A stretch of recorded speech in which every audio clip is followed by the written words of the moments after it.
So debt for David Graeber is something beyond just money, even though, of course, the book, it works as a history of money, but he argues that long before money that there were credit and debt relations, and that those credit and debt relations are difficult to chart their history because they seem to go back since the dawn of everything.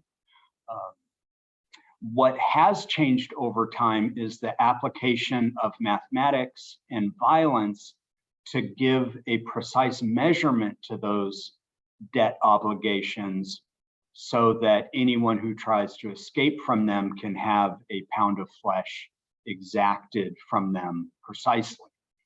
So that creates conditions where social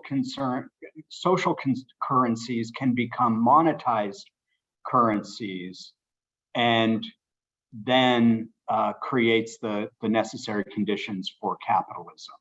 So for David Graeber, debt is something that precedes capitalism, but was hijacked in a way by capitalists who have inserted themselves on the top of this cosmology as the ones who were told bankers are the ones who create money, as if they alone are the makers of value in society, when this is, of course, a performative exercise that requires all of us collectively making value. There is no value made without our participation in that. So debt is a way of telling a 5,000-year history in offering what ultimately he argues is a moral system, and that moral systems have that they precede history, and that capitalism, in using violence and force, has a way of making this moral system highly predictable, because violence in its application is incredibly stupid and predictable. There's very little nuance to it. So I wanted to just throw that out there as an opening. I know that we mentioned bringing in some quotes. There is one quote in particular. Well, it's not really a quote, it's a word that I found really interesting. And on my version, it is on page 65, and it is the word amargi. And amargi, we're told, is a Sumerian word that translates as freedom, and it's the first recorded use of the word freedom, and it literally means to return to mother. And so this is a wonderful start to the book, because it lays out this this essential point that we can never know what we owe the cosmos. And so to assign numeric value to what we owe and what we are owed, it creates moral confusion from the start. So I found it really fascinating that already on page 65 that David is dropping these nuggets that I wouldn't have otherwise seen, learning that amargi is freedom, and it means to return to the mother. So it seems to encapsulate the direction that he's going to be taking in the coming chapters. I'd love to hear from others. I do see some new faces, so please don't be shy.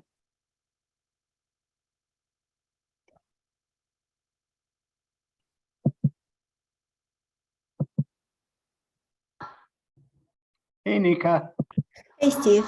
So I'm really excited for this beginning of the reading group. I feel very, very grateful to you, and especially how we all went through the Dawn of Everything long group. So I was thinking maybe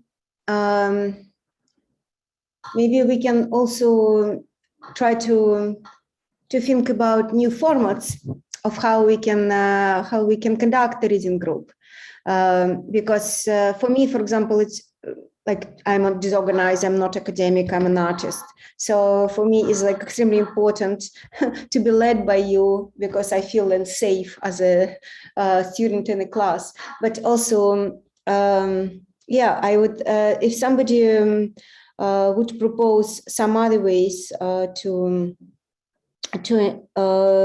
contribute, not only express an opinion about text, but for example, create a vocabulary, some words like you started now with the mother and the dads and so on, or, you know, maybe we can do, you know, I don't know, other people have some other ideas what reading group could be, because it's our first reading group since quite long summer break. Yeah, and I would also be interested to look up. I may do that if somebody will join me. That will be amazing. To look at David's Twitter.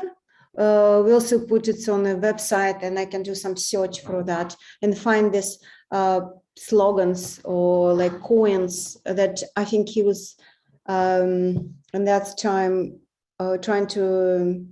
At a time when he wrote that, he was trying to figure out how to frame this or that sentences. Because for me, like this beginning of the first chapter is so cool. It's so clear. It's kind of dismantle so many common knowledge so easily and so funny that he almost acts as a stand-up comedian.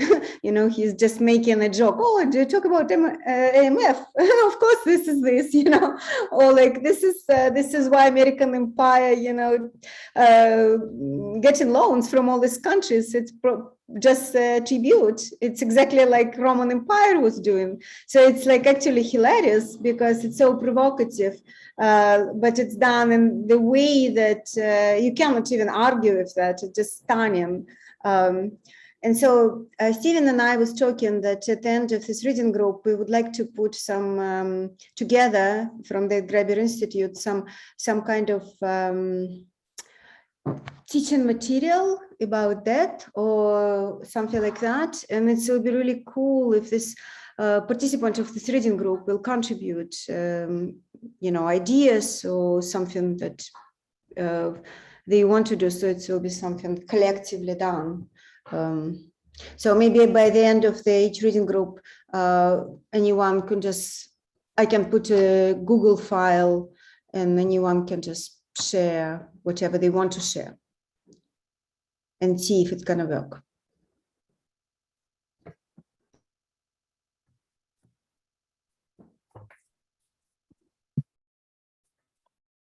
I love that idea. Yeah. How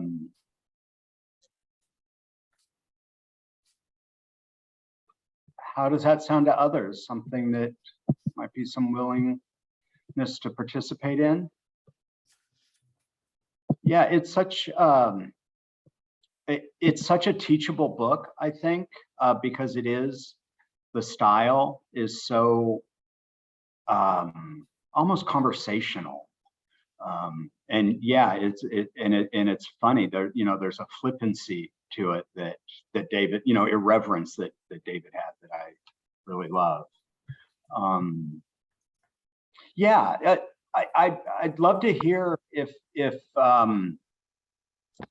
what ideas all of you have about what you see this reading group being, because of course, you know, we can go through the text thoroughly. We can link this to events going on today. There's so many directions that we can go, and as a collective, that of course is something that we're wanting to keep in mind.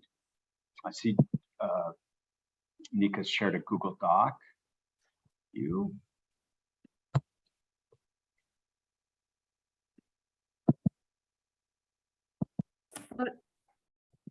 May I?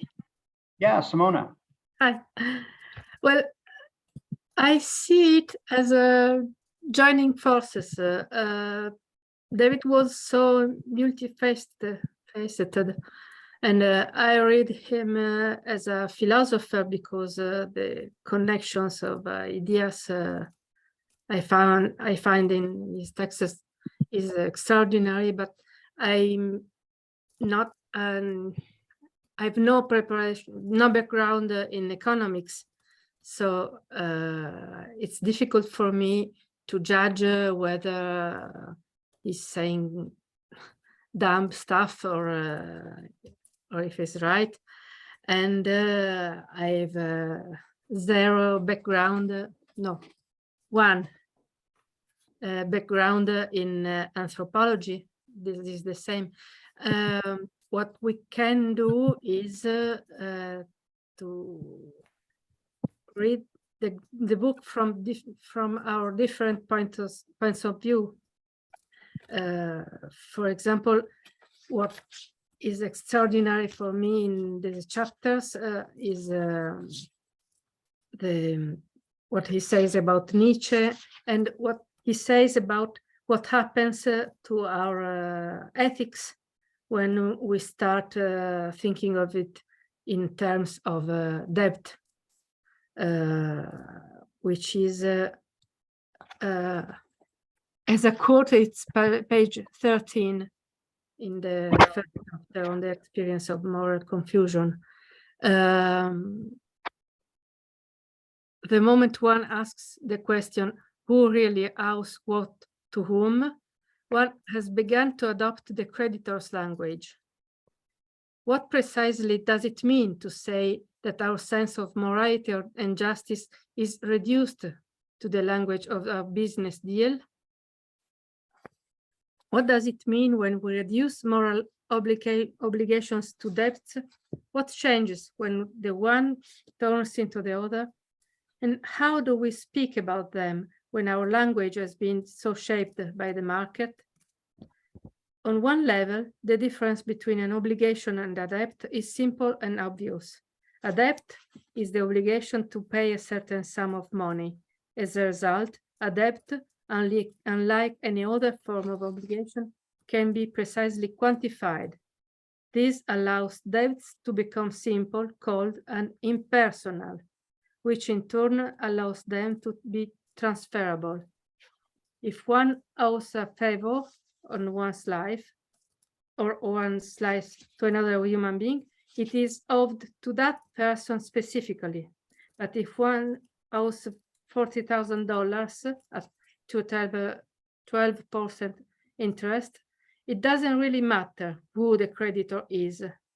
Neither does either of the two parties have to think much about what the other party needs, wants, is capable of doing, as they certainly would if what was owed was a favor or respect or gratitude. One does not need to calculate the human effects. This is the ethical point of the book. And yes, I repeat, this is a great book on ethics for me, and on politics and on economics and on human relationships. So yes, just let's join forces and see it from our different points of view.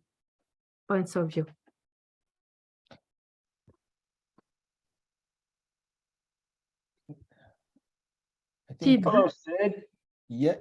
Yes, I think I think Ida also. I think, is there an icon? I think there's a button somewhere where you can digitally raise your hand. I can't find it, but yes, I wanted to follow up on what Simona was saying. I don't remember exactly where the quote was, but it was along those lines where he mentioned the difference between loaning something to someone you know versus to a stranger.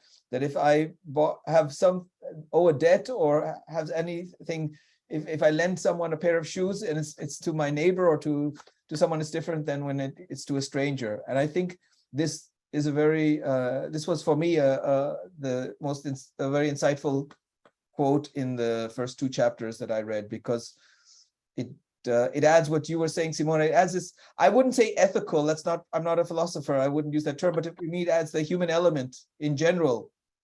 It adds humanity to what otherwise is a transaction.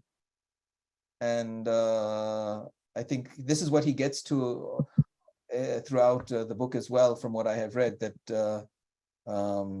even if it is a transaction, yeah, I think this transaction versus human element was to me something important to raise.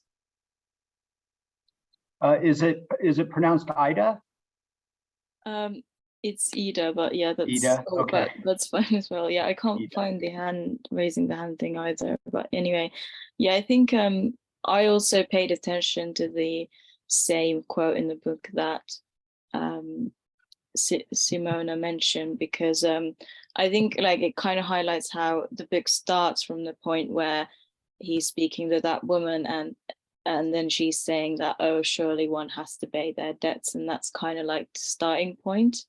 And kind of, and then he's kind of combining these different elements like economics and morality, but then kind of showing that it's more about morality, even though we kind of perceive it to be something about economics. And I also quite like the fact that how at least the first two chapters makes you question the idea of what is economics. And I'm someone who studied politics, philosophy, and economics, and we had quite a lot of like interdisciplinary modules, and I think that kind of makes me think of that, how I've studied a lot of things in university, how that kind of questioned economics as this very narrow topic, and how he's kind of making us understand that what we think the economy is, it's actually something much more broader and cultural. And I think that's why I'm also very intrigued in this book, because it is very interdisciplinary in that sense, and kind of questions like it's like orthodox economics and the orthodox idea of what economics is, I think.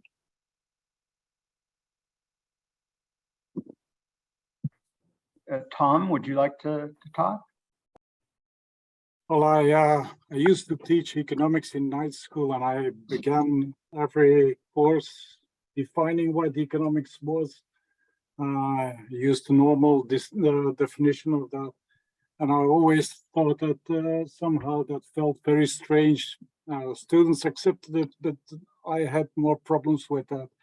And rereading this book, I have the same thing. I wouldn't explain it again like this as I used to do. But what I wanted to say, why I raised my hand, is I find this language very confusing.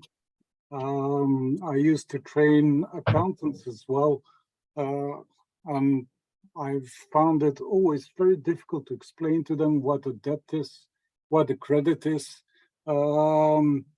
We always had to go back to fixed schemes just to find out who owned who, etc., etc. Is that just an impression, or am I the only one who has this, always has to think about what happens?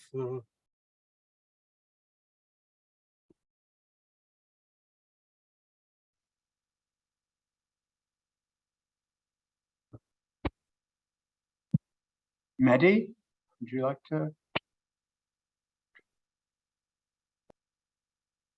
Steven, and I think this actually is already an interesting discussion, like the page and paragraph mentioned by Simona, and also I think Ida, that I was not really paying that much attention to that part, I must say, when I was reading. It's like other parts, my first reading was other parts that I was more focusing on.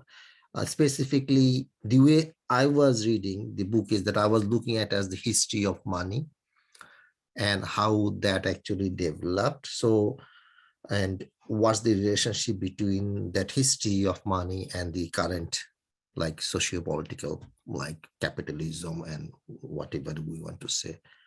So, but this actually shows the richness of this book, as that it can be like studied in many ways, and it will offer many things to different people.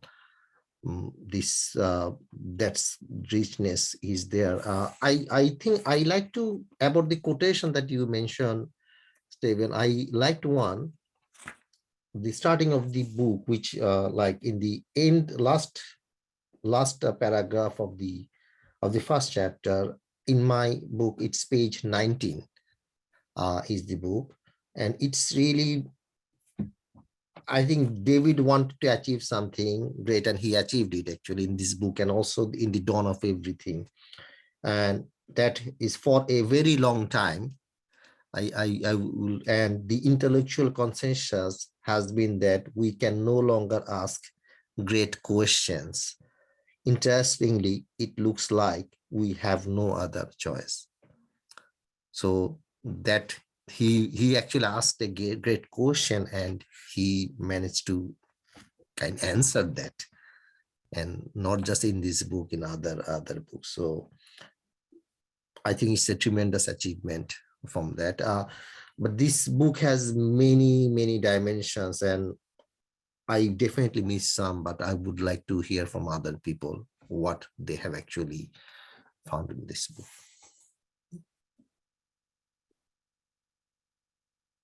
That's it from me. Hey, Michael. Yeah, so just following up on what a couple of the other people said, I just what I suppose what Mehdi says, ask great questions. It sounds like a bit of a curse these days that we're forced into considering great questions. What is the value of how the world is organized that is facing economic collapse as well as a climate collapse? But the other thing I noticed that too, where he says at the beginning of chapter 2, a history of debt then is thus necessarily a history of money. The easiest way to understand that role that debt has played in human society is simply to follow the forms of money has taken. So I wanted to tie this back to something that Tom had said about the confusion of sort of definitions and words here. So I presume that's a statement. This is my method. I'm calling I'm looking at the forms that money has taken, so I can say that's what debt is. But it does seem a bit confusing, even though he speaks in a very casual way, very common sense, and kind of brings out some punchy points. The first chapter, as Nika noticed, is witty. It's almost stand-up comedy to say this particular story. And he starts like words like obligation and debt. He tries to differentiate them. What's the difference? And the debt is quantified. But what's the difference between credit and money? But money, he kind of makes a difference between money as a generic thing and coinage. When he talks about quantified, he talks about mathematics is used to quantify it, but he also makes a sort of distinction between violence in a proper sense, or one would normally think there's a distinction between violence and mathematics, but he definitely looks at, like, is there some kind of hidden need to quantify things through mathematics with violence? So I'm quite interested in looking at all the subtleties between how he uses the same word, maybe in a different way, in different contexts. And I agree with people, it's deceptively simple, much of this, I think.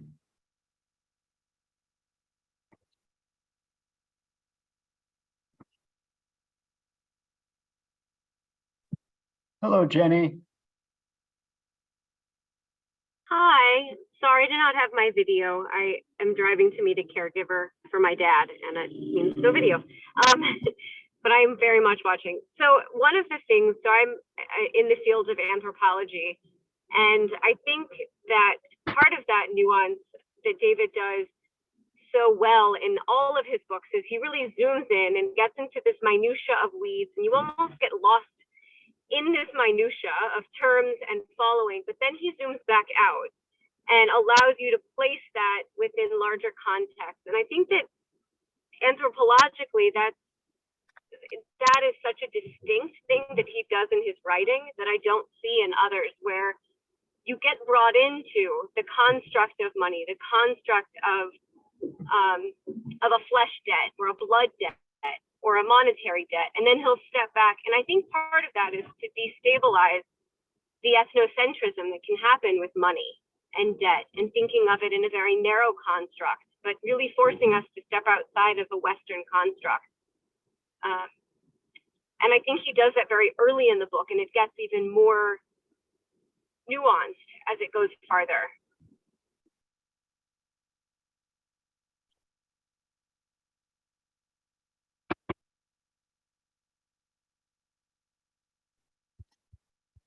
Thank you for that. Let's see. I don't see any other hands up.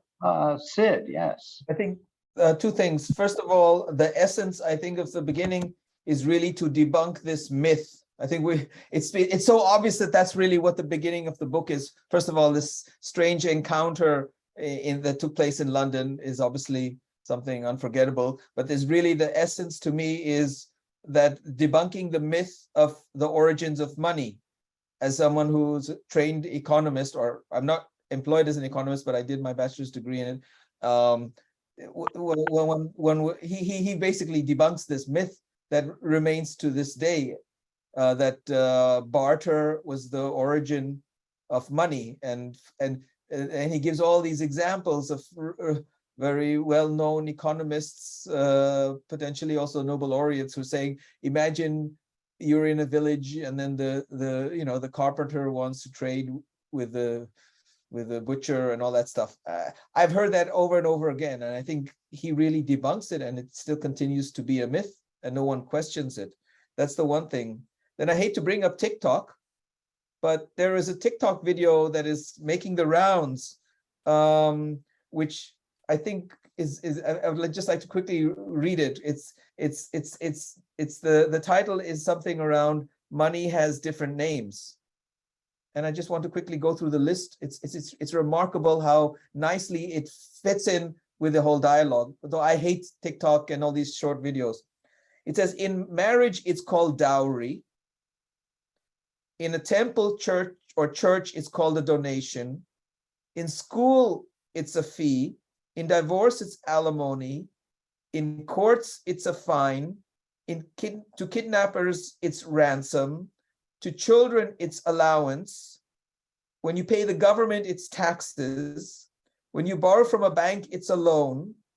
Employer to workers, it's salary.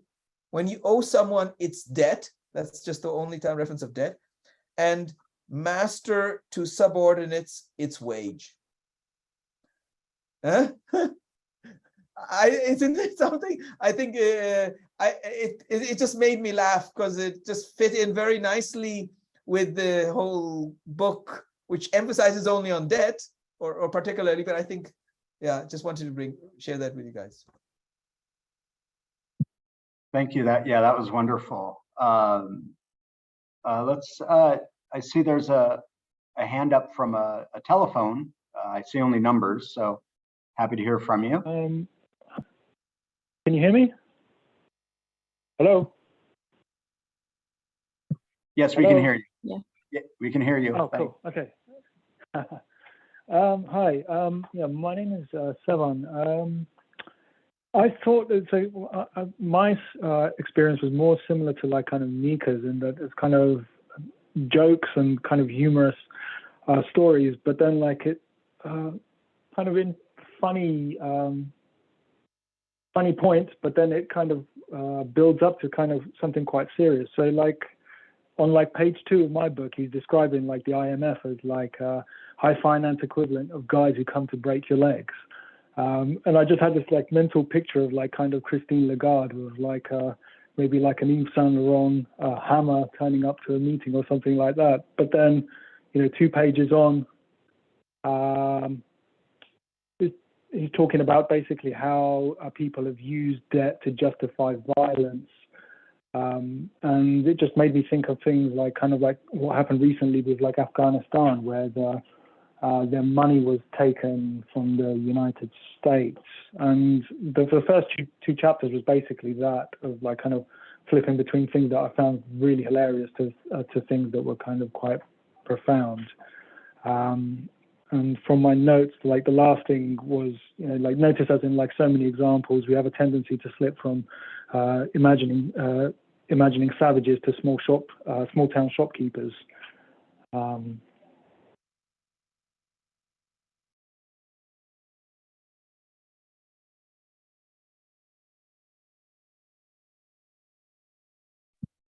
Hello, Catherine.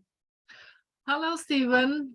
I'm in Hamburg. I want to introduce myself again. I'm the director of the Network for Monetary Diversity.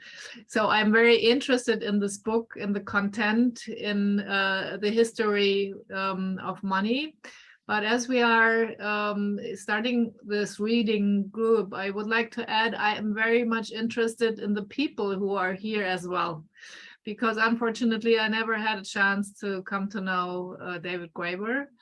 And I would like, for example, to ask you, Steven and Nika as well, how was this process of making this book, writing this book? Because it must have been really a very much of an effort. And it takes so much motivation to get through such a very demanding subject as debt. In German, for example, the word debt is the same word for guilt or Fort. It's Schuld. In German, you have Schuld and Schulden. It's one word for debt and guilt. And it's a very heavy moral topic as well. And sort of, I would be interested in the making of the book, the story behind the book, and if you already knew David Graeber when he was writing that book, that would be very interesting for me to get to know something about that process as well. Yeah, go ahead, Nika. Yeah, I can answer this question, but I first want to reply. I forgot the name of the person on the phone who was talking about Afghanistan and the debts. Yeah, that was me. Sorry, Nika. My name is Sevan. My call dropped. Yeah. So I had to call back in. Yeah, Sevan, you said, yes. Yeah. Yeah, so I also agree with Sevan, and I disagree with Simona that you should be economist to understand the, what's going on in this book. I think this first chapter is deliberately make fun in a quite cruel way of all these people who pretended to be, so knowledgeable, but it's like how David formulated it, just simply turn out to be a fraud. Yeah, that's it. And despite the fact that yes, it's confusing and it's all complicated concept, but maybe partially they are complicated because it's a whole bunch of professionals who is actually making it very complicated, and it's a whole industry of people, with all the special languages that is confusing everyone. And exactly because of that, I think David become so popular, despite the fact that it was extremely difficult of him. Yes, I knew David when he was writing this book. He was sending me chapter by chapter in a Word file. And then by the time he's supposed to be published that, he was really started to whine in Skype at that time, because publishing house was kind of, the editor would disappear, it would take forever, and and he was really angry in a way and like sad that he cannot publish that. And I was like, at the end, I was kind of tired of him whining, and I was like, but why do you, like, you sound like some kind of fofa who like just want to be like, why do you want to do that? And he was like, because I feel I need to participate in a public debate, because I think what I'm saying is like very, very clear and it will change many people's minds. And it's indeed, it happens. It's just really magic. And also like David, yeah, it's such a big book, and he's supposed to have an institute behind you, checking everything, all these references and so on. He didn't have anything. He was just one person doing all the job, and he definitely was like super,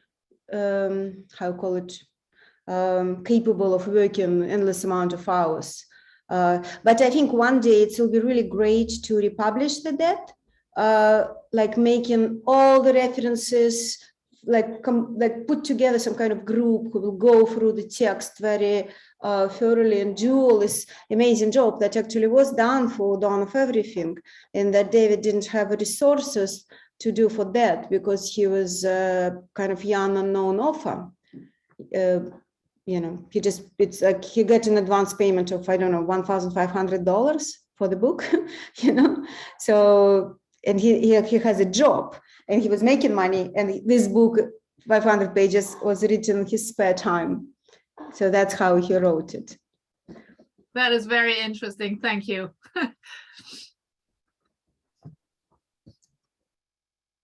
So just one question actually related to the previous question by Catherine to Nika is that how long it took for David to write this book, and like every day on average, how many hours you spend? This is I'm a bit curious actually about this. So because it's a big book with a lot of analysis, lot of synthesis of things. So how was that possible? It looks like an impossible task. Yeah, I don't know. Like David was, he was saying his secret is always work in between. So he has this very thin, small computer.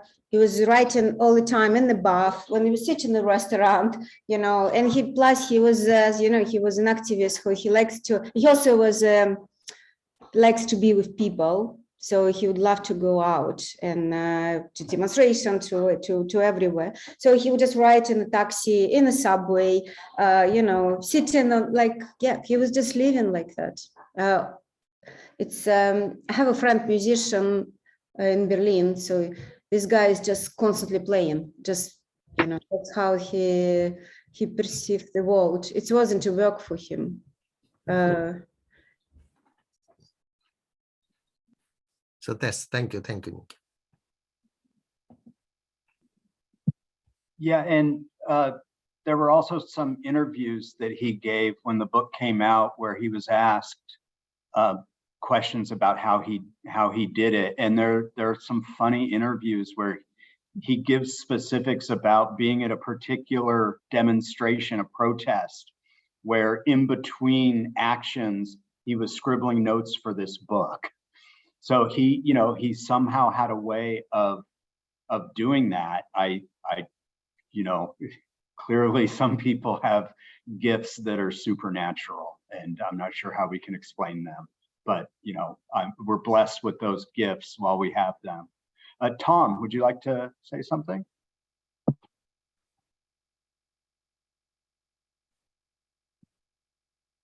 You're on mute, Tom.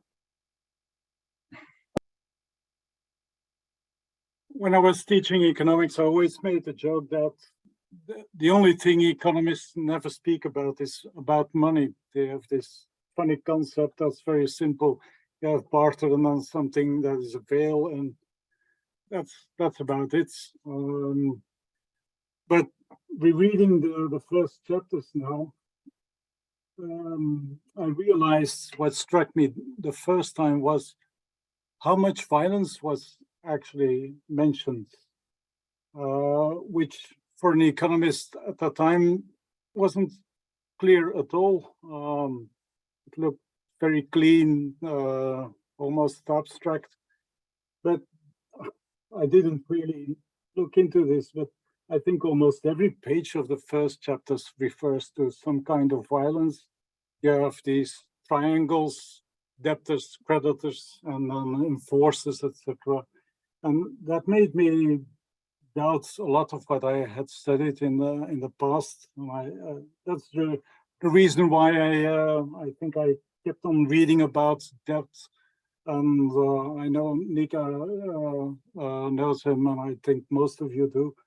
That's how I ended up with Steve Keen, who actually talks about all the effects of all the debts that people collect, etc., etc.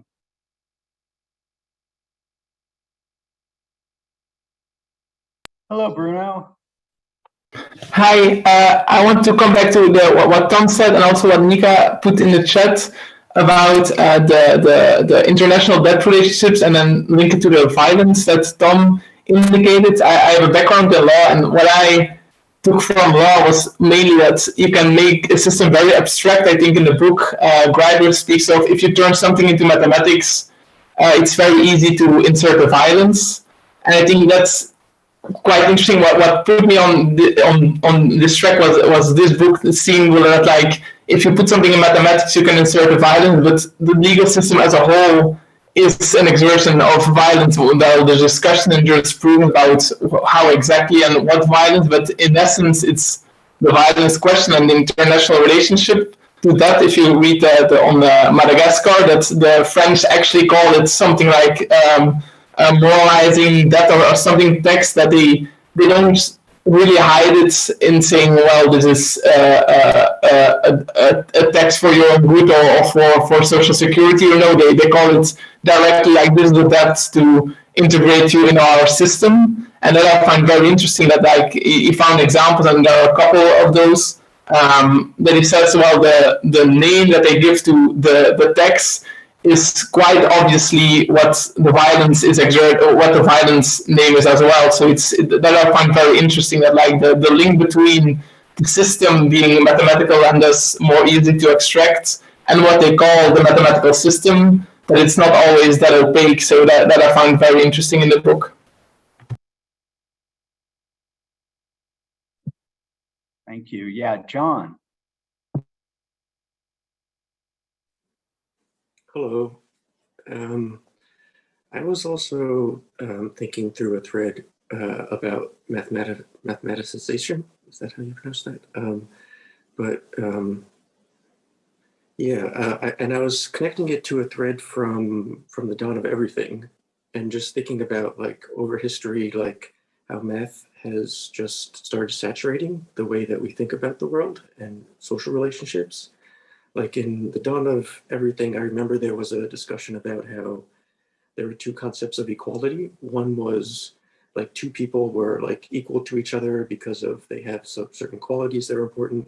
And another version of equality was that people were just so different that there was no way to actually compare them. So they were just completely unique. And then I feel like through the beginning of this book, it's like things start becoming more, we start like using that like mathematical operations, like this person is equal to that person, and then this person has done this, and what have they done? Can we quantify what they've done, and when are they going to give back to someone else? And that's those like sort of operations seem so simple. So maybe that's why it's just become so widespread in the world, where money now, nobody really knows what it is. But if you tell someone like, this person owes this or this person owes that, nobody really understands where the money comes from, like what a dollar actually refers to, or at least I don't. And it just feels like it's gone wild. So yeah, this is just one thread I think has been interesting. I'm really curious about how that develops. Hello, Kenneth. Hi, hello everyone. I just wanted to pick up on the thread that John had put down, as well as the threads in the chat from Nika and from myself as well, actually, because I had the exact same question as Nika had just posted, like what has changed since after the 2008-2009 crisis, because we are presently in a situation where the IMF is again ascended, in the sense that I believe in the past year, the IMF had, the value of its emergency loans had reached a record level over the past year, partly as a consequence of the pandemic, and a lot of countries had defaulted to asking for help from the IMF, from the goons, basically, to bail them out of their fiscal situations, right? And what's interesting to me about the book overall is that it shows us that economics is only one story amongst other possible stories about value and how value is made and created and exchanged by human beings, and that debt is only one moral system amongst other possible moral systems. And if we can imagine a world of debt, we can certainly imagine a world where there isn't debt. Like moral systems would be something else, right? And this is an extraordinary insight, but personally, as someone who would participate in conversations about debt, I have a lot of difficulty translating this into something that breaks the common sense within any given conversation, right? And any given conversation right now, when we talk about the past 1 or 2 years, defaults into conversations about interest rates, about inflation, about the recession that is forecast to happen next year. I.e., I personally, even though I reject economics as a way of understanding the world, I still default to economics as a language for making sense of this world.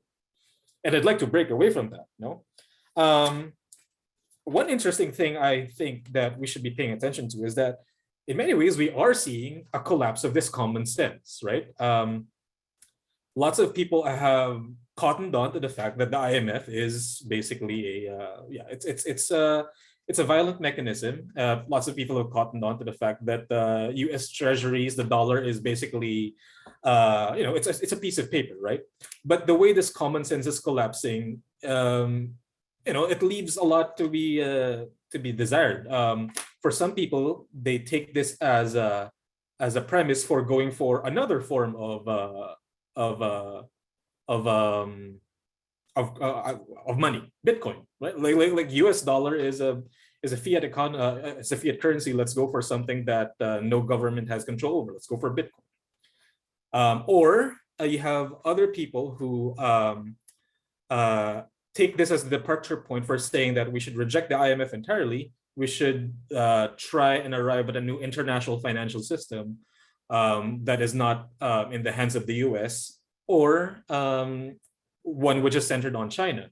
So we essentially kill abacus to replace it with another abacus, is how a lot of these people have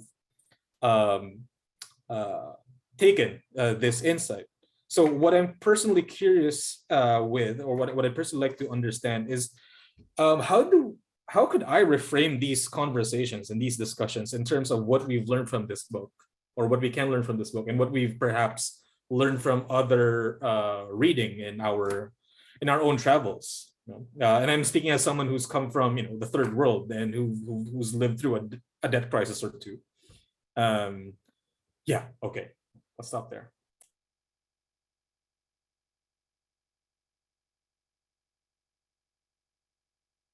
Hello, Nika. Yeah, I think that's the crucial question now, because so I believe this war that we see now is partly about Kenneth's question, because it's not only replacing with China, but it's basically the BRICS who combined have more people living than dollar market. They're creating the same structures as same international bureaucratic structures that's already in place. So they have their own IMF, their own World Bank, their own everything, and then this system is clashing now with each other, and that is about this. I think it's about the different way of arranging social relationship, not through this institution or through this understanding of what is money as it manifested by IMF or whatever name, I don't know, institutions that the BRICS country are putting together. And I regarding the cryptocurrency, I think it's pretty clear now how much they how Kit Hart very well put it together. This is an illusion of the apolitical money. They're talking about money, cryptocurrency, as the apolitical. It's all created by technology people who is also extremely free marketer, most of them. So this is to my understanding, there's no way that it will be able to provide this third way to go or alternative. It's just a technology that will be hijacked or used by one or another party, and that's what's going on now with it.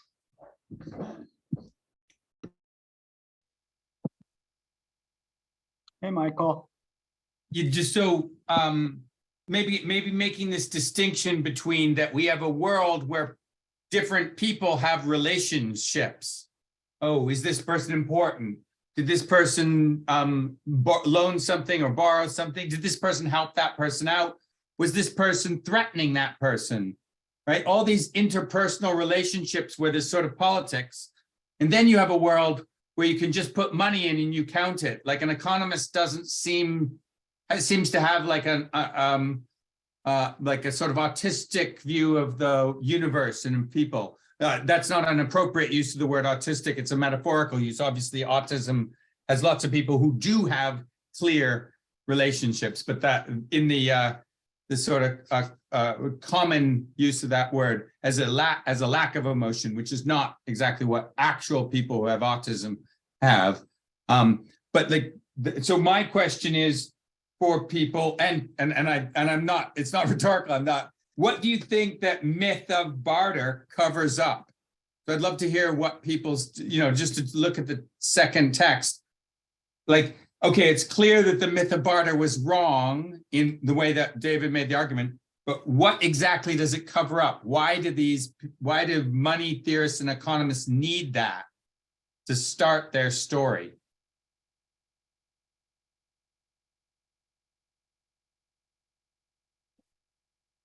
Anyone's welcome to chime in. I know I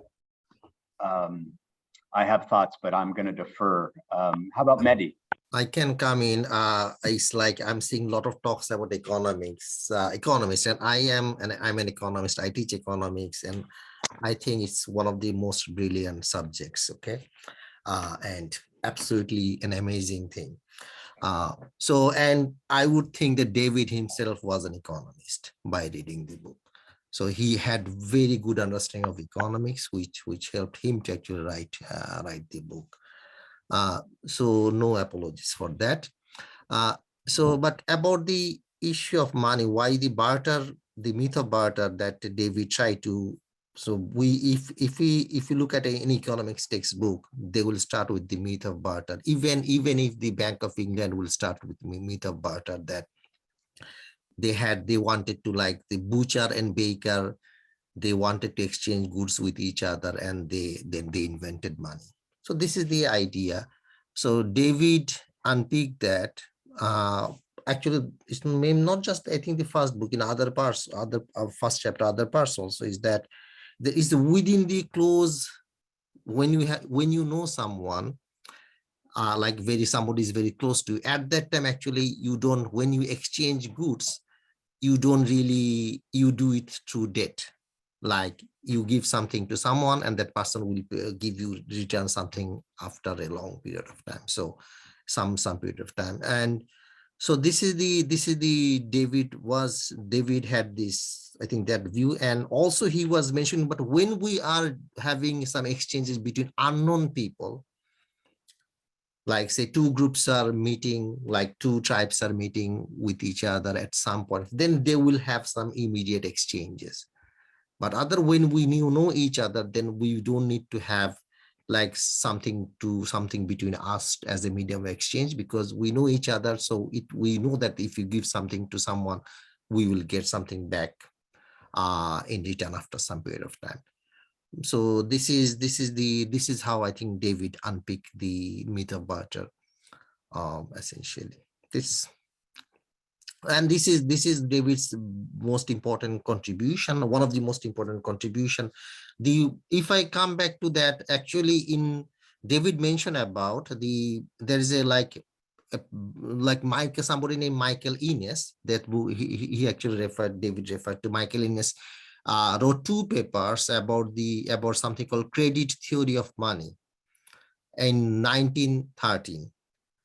That two papers, and Michael Innes was also unpicking the Adam Smith's idea of the exchange, but it was not, for somehow we forgot that, and David actually managed to bring that again forward and known to all of us, to the general audience.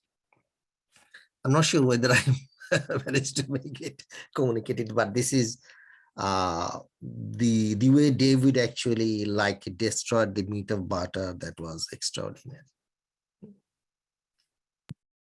Hello, Simona. Hi, I was scrolling down text that I like very much that is against economics, and it's a review of a book by Skidelsky.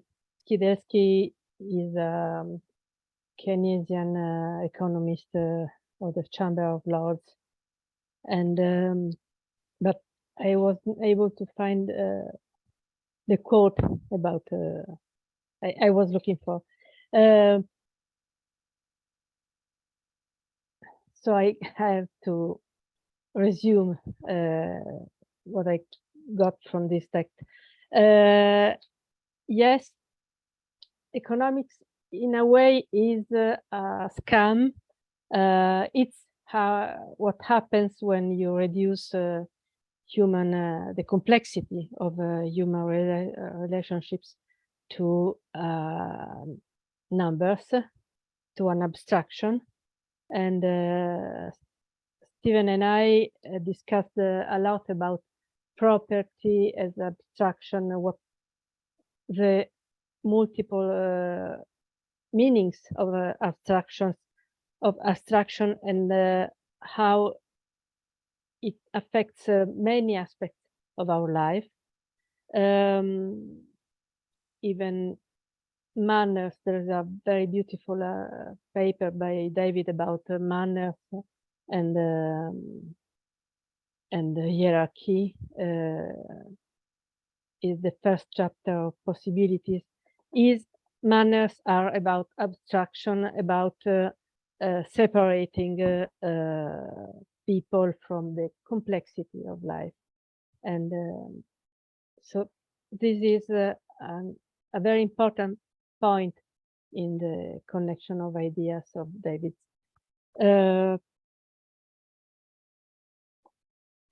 I totally agree with Mehdi that the key point is the different kinds of exchanges you have between when you don't know people, when you know people, and also when a person is a potential enemy, or somewhere in that there is a very, I think it can be the second chapter actually, a description of how tribes that are not in not so good terms have exchanges playing war as if it was a war, and in other cases there is when strangers meet, there are offers that are not market, are not exactly exchanges between enemies, but between potential friends. It's an attempt to establish relationships of hospitality, for example. So yes, this complexity is what is stripped away by mathematics, and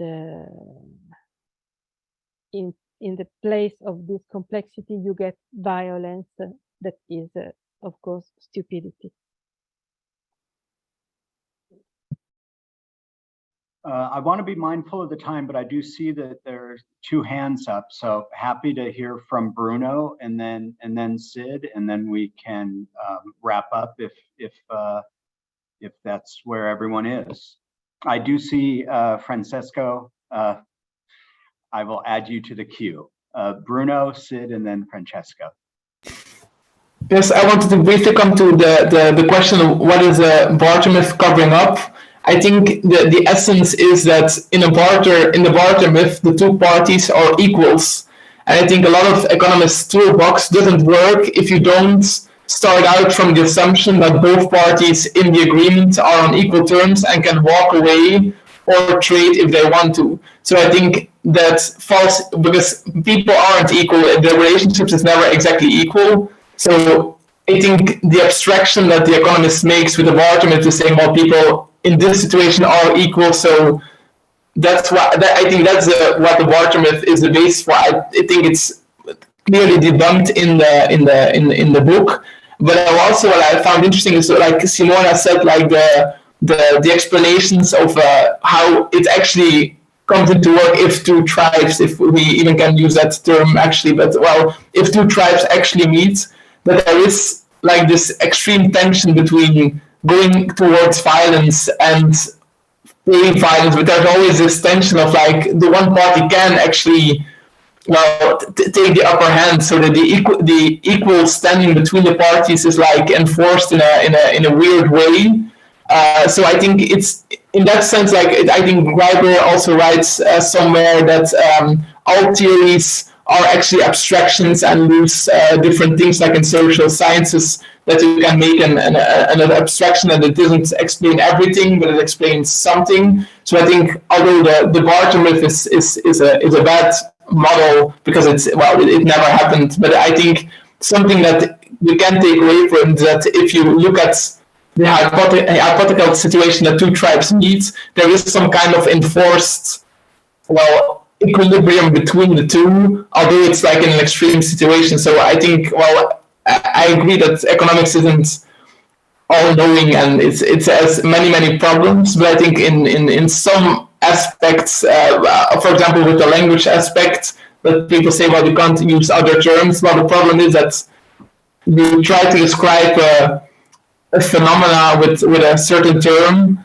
and the issue is that, well, the phenomena goes on for a while and a while and a while, but I think if the basic assumption is correct or not is different from how you apply the system in the end. So the barter myths can just start to say, well, if you want a situation where people can trade, then you have to have an enforced equilibrium. Of course, in the real world, we know that you don't have these forced equilibrium. So I thought that was what I took away from the barter myth as why it's still taught, because, well, otherwise you can't teach any economics, because you have to start out from this equilibrium between parties. So that's what my take is on why we invent, well, not we, but why economists invented the myth of the barter myth. I think that was what I wanted to add to the discussion.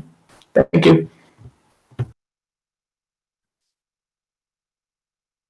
Sid?